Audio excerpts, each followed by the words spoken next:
Video viral થતાં જ SDM પ્રતિભા દહિયાએ driver મોમીનને છૂટો કર્યો છે અને દાવો કર્યો છે કે આ પ્રકરણમાં તેમની કોઈ જ સંડોવણી નથી।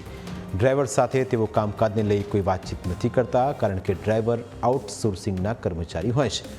તેમનો દાવો છે કે તેમણે ખુદ આ મામલે એસપીને જાણ કરીને તપાસ કરવા માટે કહ્યું છે। मैंने वीडियो देखा है, मैंने सुना है। अब वो मेरा नाम ले रहा है तो उसके साथ मेरा कोई इन्वॉल्वमेंट नहीं है। ड्राइवर हमारा रेगुलर स्टाफ नहीं होता जिसके साथ हम कोई अंगत बात करें। ड्राइवर आउटसोर्सिंग का स्टाफ है, उसके साथ वो सिर्फ गाड़ी चलाता है। और जो मेरे 2 ड्राइवर हैं, तो जो दूसरा ड्राइवर है कभी वो गाड़ी चलाता है, कभी ये गाड़ी चलाता है। तो उसके साथ मेरी कोई आज तक कोई ऐसी अंगत बात हुई हो, मेरी कोई इन्वॉल्वमेंट उसमें नहीं है। तपास का विषय है। बाकी अब मैं एसपी सर को इस चीज़ के बारे में लिख रही हूँ कि आगे वो कार्रवाई इस चीज़ पे करें। आज मैंने कंप्लेन उनको एक लॉन्च करी है।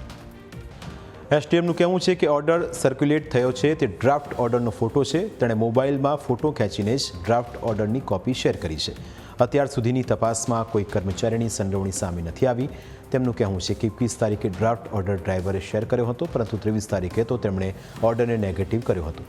જો કે ડ્રાઈવર પહેલાંના પોઝિટિવ ડ્રાફ્ટ ઓર્ડરના આધારે જ પૈસાની માગણી કરી રહ્યો હોવાનું એસડીએમનું દાવું છે।